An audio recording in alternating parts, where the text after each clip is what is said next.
अनुराग ने राहुल गांधी पर कसा तंज, कहा अमेठी की शिकस्त के बाद उत्तर भारत छोड़कर दक्षिण भारत चले गए राहुल। भाजपा ने नारी को नमन कार्यक्रम में केंद्रीय मंत्री ने कहा, बड़सर की नारी शक्ति का रहूंगा हमेशा आभारी।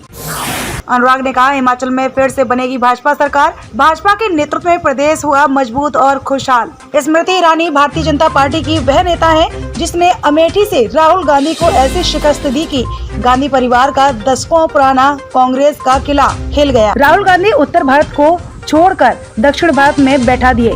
बड़सर विधानसभा क्षेत्र के बिझड़ खेल स्टेडियम में सोमवार को मंडल भाजपा द्वारा आयोजित नारी को नमन महिला सम्मेलन में यह बात केंद्रीय मंत्री अनुराग ठाकुर ने कही।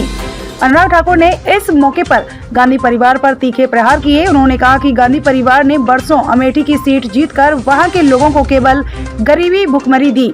न शौचालय था, न बिजली थी, न पक्का मकान था, न खाने को 2 वक्त का अनाज था। उन्होंने कहा कि गांधी परिवार ने 60 साल तक इस देश पर राज किया है और जिस सीट से वह जीत कर आते थे और बाद में 5 साल नजर नहीं आते थे। अनुराग ठाकुर ने महिला सम्मेलन में उपस्थित हजारों महिलाओं को संबोधित करते हुए कहा कि बड़सर वह विधानसभा क्षेत्र है जहां की बहनों ने खुद अपने सिर जिम्मेवारी उठाकर मेरे 4 लोकसभा चुनावों में कमल खिलाया। कमल यह कहकर खिलाया कि यह हमारे भाई अनुराग का चुनाव है। पिछले विधानसभा चुनावों में यहाँ कुछ कमी रह गई थी, उसको इस बार दूर करेंगे। अनुराग ठाकुर ने कहा कि मोदी के नेतृत्व में देश मजबूत और खुशहाल बना है, लोगों का मोदी पर अटूट विश्वास है। अनुराग ने कहा कि हिमाचल में इस बार फिर डबल इंजन की सरकार बनेगी और बड़सर में कमल खिलेगा। हमीरपुर से रजनीश शर्मा की खास रिपोर्ट। ताजा अपडेट और खबरों के लिए देखते रहिए पोल खोल न्यूज चैनल।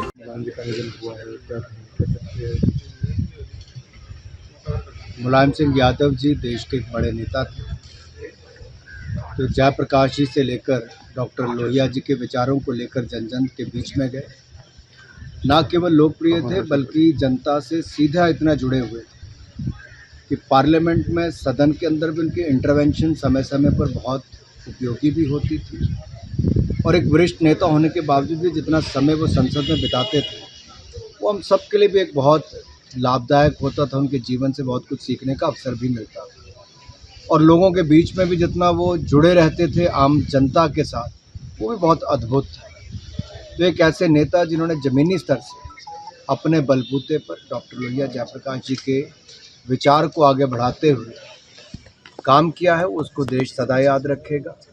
हम सबके बीच में नहीं रहे, इसका हम सबको बहुत दुख भी है और भारत के लोकतंत्र को एक बड़ी क्षति भी है, क्योंकि इमरजेंसी के टाइम पे जिस तरह से वो आगे होकर लड़े भी भारतीय लोकतंत्र को जीवित रखने के लिए भी, उसके लिए भी उनको याद रखा जाएगा और उत्तर प्रदेश में भी जिन्होंने काम किया और देश में भी, उसके लिए भी उनको सदा याद रखा जाएगा। सर, जीत को लेकर कितनी आश्वस्त है पार्टी? आप हिमाचल की बात कर जी। हिमाचल प्रदेश और गुजरात को लेकर मैं इतना ही कह सकता हूँ, पहले से ज़्यादा सीटें जीतकर दोनों जगह कमल खिलेगा, भारतीय जनता पार्टी की सरकारें बनेंगी। उसके पीछे कारण है डबल इंजन की सरकार। मोदी जी का विशाल नेतृत्व, एक ऐसा कुशल नेतृत्व जिसने देश और दुनिया में भारत का नाम आगे बढ़ाया है, भारतीय अर्थव्यवस्था को वापस खड़ा करके और बड़ा करने का प्रयास किया है, भारत के लोगों को भूखमरी और महामारी से बचाने का काम किया है और देश को एक नई दिशा देकर आगे ले जाने का काम किया है। मैं इतना ही कहूँगा, जब मोदी जैसा नेतृत्व हो, केंद्र की योजनाओं को जब प्रदेश में लाया गया तो यहाँ पर जयराम जी की सरकार ने उसको धरातल पर इम्प्लीमेंट करने में बहुत सफल रहे और लगातार मैं कहूँगा जनता के कल्याण के लिए बहुत सारी योजनाओं का यहाँ पर शुरुआत की गई। इसलिए जन जन के मन में भारतीय जनता पार्टी बसती है और फिर एक बार भारतीय जनता पार्टी सेवा करने के लिए तैयार है। सर, एम्स का उद्घाटन हो गया है, मेडिकल कॉलेज हमीरपुर का निर्माण कार्य कुछ देरी से चल रहा है, क्या वर्तमान प्रदेश भाजपा सरकार में इसका उद्घाटन संभव है, हो पाएगा? जल्द ही किसी भी दिन, अब तो आचार संहिता लग सकती है और अभी नहीं तो चुनाव के बाद फिर जब भारतीय जनता पार्टी सत्ता में आएगी तो फिर जाके इसका उद्घाटन शिलान्यास हो जाएगा। उद्घाटन शिलान्यास कौन करता है इससे मतलब नहीं है,